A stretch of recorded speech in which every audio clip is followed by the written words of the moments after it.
ASM info viewers அனைவருக்கும் வணக்கம். நான் doctor Nithya, Siddha physician.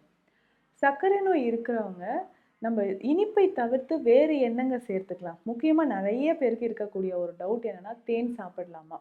So சர்க்கரை நோய் இருக்கக்கூடியவங்க நம்ம சர்க்கரைக்கு பதிலாக இனிப்புக்கு பதிலாக தேன் சேர்த்துக்கலாமா? ஸோ தேன் அப்படின்னு சொல்கிறது இனிப்பான ஒரு பொருள் தான், ஆனால் அதனுடைய மருத்துவ குணங்கள் ரொம்ப ரொம்ப அதிகம். ஸோ சித்த மருத்துவத்திலுமே பார்த்தோம்னா நிறைய மருந்துகள் தேனோடு கலந்து சாப்பிடுங்க அப்படின்னு தான் சொல்லுவோம். சில வகையான மூலிகைகளை தேனில் ஊற வைத்து நம்ம சாப்பிட்றதும் நம்ம சித்த மருத்துவத்தில் இருக்குது.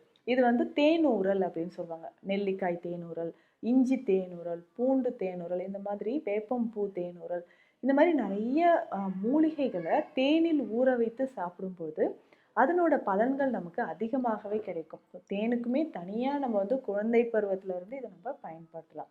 இருந்தாலும் இது இனிப்பு சுவை இருக்கக்கூடியது. ஸோ சர்க்கரை நோய் இருக்கிறவங்க எந்த அளவு இருக்கிறவங்க பிளட் சுகர் லெவல் எவ்வளவு இருக்குது, அவர்கள் தேன் பயன்படுத்தலாமா? ஸோ பொதுவாக ஒரு நாளைக்கு ஒரு ஸ்பூன் அளவுக்கு தேன் எல்லோருமே சாப்பிடலாம்.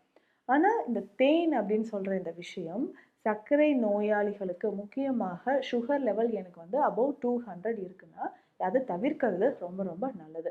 இல்லைங்க எனக்கு வந்து சுகர் லெவல் மெயின்டைன் ஆகுது, நான் வந்து ஃபிசிக்கல் எக்ஸசைஸ் கரெக்டாக பண்ணிகிட்ருக்கிறேன், ஸோ எனக்கு அப்படின்னு பார்க்கும்போது தினம்தோறும் நான் வந்து வாக்கிங் பண்ணுறது, ஸோ பாடி வெயிட் வந்து ஃபிட்டாக இருக்கிறது, சுகர் லெவல் நான் மெயின்டைன் பண்ணுறது, இந்த மாதிரி விஷயங்களை நான் சரியாக ஃபாலோ பண்ணுறேன் அப்படின்னு சொல்கிறவங்க தேன் சாப்பிடலாம். அதுவும் சுகர் லெவல் ஒரு 200 பிலோ 200 இருக்குன்னா தேன் வந்து நம்ம நேச்சுரலாக நம்ம ஹெர்பல் டீ இந்த மாதிரி எடுக்கிறோம், இல்லை கருப்பட்டி சேர்த்து காஃபி குடிக்கிறோன்னா அதில் வந்து சேர்த்துக்கலாம். மற்றபடி சர்க்கரை நோயாளிகள் ஸோ தேனை வந்து தவிர்க்கிறது நல்லதாக இருக்கும். சில வகையான மருந்துகள் இருக்குன்னா சித்த மருத்துவத்திலுமே வந்து பார்த்தோம்னா சர்க்கரை நோய் இருக்கிறவங்க தேனில் சாப்பிடுங்க அப்படின்னு சொல்லாமல் அது மாற்றி தான் நம்ம கொடுப்போம். இல்லைங்க சுகர் இருக்கா, ஓகே நீங்கள் வந்து தேனில் சாப்பிட வேண்டாம், இதை வந்து வெந்நீர்லையோ இல்லை பாலில் நெய்யோடு கலந்தோ, ஸோ ஒவ்வொருத்தரோட உடல் வாகுக்கு ஏற்ற மாதிரி அந்த வந்து நம்ம மாற்றி கொடுக்குறோம். சரி, இதை தாண்டி நமக்கு சுகர் லெவல் ஒரு 200 அபோவ் இருக்குது, என்னென்ன உணவு முறைகள் அல்லது நம்ம சில வகையான மூலிகைகளை நம்ம சாப்பிடலான்றதும் நான் சொல்கிறேன். சர்க்கரை நோயாளிகள் பொதுவாகவே நம்ம உடல் எடை வந்து கரெக்டாக இருக்கா அப்படின்றத பார்த்துக்கணும். சிலருக்கு உடல் எடை குறைஞ்சிக்கிட்டே வர்றதை நம்ம பார்க்குறோம், இன்னும் ஒரு சிலருக்கு உடல் எடை வந்து அதிகரிச்சுக்கிட்டே இருக்கும். ஸோ இந்த மாதிரி உடல் எடை அதிகரிக்கிறவங்க நமக்கு என்ன ப்ராப்ளம் அப்படின்றது தெரிஞ்சுக்கணும். முதல்ல ஹீமோக்ளோபின் லெவல் குறைவாக இருந்தால் சுகர் பேஷண்ட்ஸ் நிறைய பேருக்கு உடல் எடை அதிகரிக்கிறத நம்ம பார்க்குறோம். அப்போது நம்ம பிளட் சுகர் பார்க்கும்போது ஹீமோக்ளோபின் லெவல் எவ்வளவு இருக்குது அப்படின்றதும் நம்ம தெரிஞ்சுக்கணும். ஸோ இதை தாண்டி பார்த்தோம்னா நம்ம உணவு முறைகளில் வெஜிடபிள்ஸ் ரொம்ப ரொம்ப இம்பார்ட்டண்ட். ஸோ காய்கறிகள் எந்த அளவு சாப்பிட்றோமோ நமக்கு அந்த அளவுக்கு பிளட் சுகர் லெவல் மெயின்டைன் ஆகுது அப்படின்னு நம்ம தெரிஞ்சுக்கலாம். ஸோ இதை தாண்டி வெஜிடபிள்ஸில் நம்ம கவனம் செலுத்தி சாப்பிட வேண்டியது அப்படின்னு பார்த்தோம்னா சர்க்கரை நோயாளிகள் கோவக்காய் ரொம்ப முக்கியமானது, கொத்தவரங்காய் ரொம்ப முக்கியமானது. ஸோ இது எல்லாமே நம்ம பயன்படுத்திட்டு வரலாம். முக்கியமாக இந்த கீரை வகைகளை பொறுத்த வரைக்கும் முருங்கைக்கீரை ரொம்ப முக்கியம், பாலக்கீரை, பசலைக்கீரை, இந்த மாதிரி நார்ச்சத்துக்கள் அதிகமாக இருக்கக்கூடிய கீரை வகைகளை பயன்படுத்தும் போது உடலில் சுகர் லெவல் நமக்கு குறைய ஆரம்பிக்குது. ஸோ இதை தாண்டி பார்த்தோம்னா எனக்கு இதுக்கு மாறாக உடல் எடை குறைஞ்சிக்கிட்டே வருதுங்க அப்படின்னு நிறைய பேர் சொல்லுவாங்க.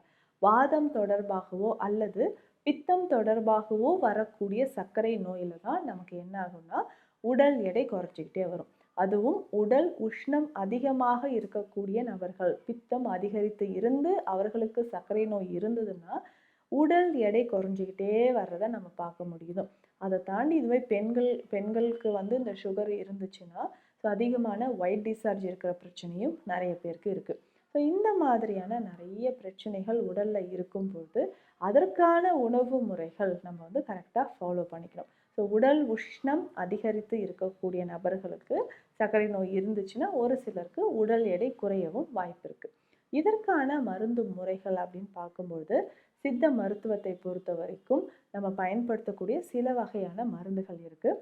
முக்கியமாக தேற்றான் கொட்டை கற்பம் அப்படின்னு சொல்கிற மருந்து.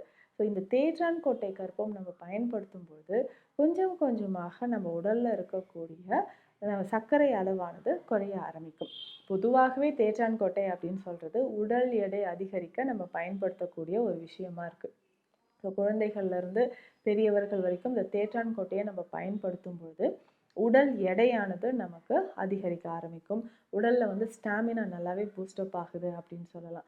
அப்போது இந்த உடல் எடை நமக்கு மெயின்டைன் ஆகிறதுக்கும் சர்க்கரை அளவு நமக்கு குறையிறதுக்கும் தேற்றான் கொட்டை கற்பத்தை பயன்படுத்தலாம். ஸோ இந்த தேற்றான் கொட்டையை என்ன பண்ணணும்னா, எப்படி பேசிக்காக இந்த தேற்றான் கொட்டை கற்பம் எவ்வாறு செய்யப்படுது அப்படின்னு பார்த்தோம்னா, தேற்றான் கொட்டையை பசும் பாலில் நல்லா வேக வைத்து அதனோட மேற்தோள்களை எல்லாமே அகற்றம் செஞ்சுட்டு, ஸோ இந்த கொட்டைகளை வெயிலில் நல்லா உலர்த்தி எடுத்துக்கணும்.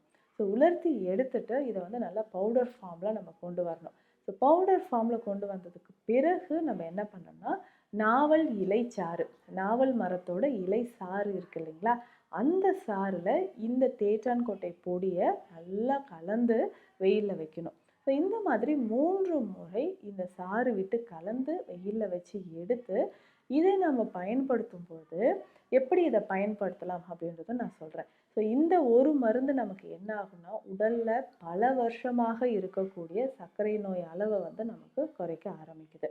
இதை தினம்தோறும் காலையில் நல்ல வெயிலில் உலர்த்தி பொடி செய்து எடுத்த இந்த தேற்றான் கொட்டை கற்பத்தை 5 கிராம் அளவுக்கு வெந்நீரில் கலந்து காலை இரவு 2 வேளையும் நம்ம பயன்படுத்தணும். ஸோ இந்த மாதிரி பயன்படுத்தும் பொழுது நம்ம உடலில் இருக்கக்கூடிய சர்க்கரை அளவு நமக்கு மெயின்டைன் ஆக ஆரம்பிக்குது. ஸோ நீரிழிவு நோயினால் நமக்கு உடல் எடை குறைஞ்சிக்கிட்டே வருதுன்னா அவர்கள் தாராளமாக இந்த தேற்றான் கொட்டை கற்பத்தை பயன்படுத்தலாம். ஸோ இந்த பதிவில் உடல் எடை குறைஞ்சிக்கிட்டே வந்து அதற்கு ஏற்ற மாதிரி சர்க்கரை நோயும் இருந்தால் எந்த மாதிரியான மருத்துவ சிகிச்சை முறைகள் எடுக்கலாம், சித்த மருந்துகள் எடுக்கலாம் அப்படின்றத பார்த்தோம். மீண்டும் அடுத்த பதிவில் சந்திக்கலாம். நன்றி.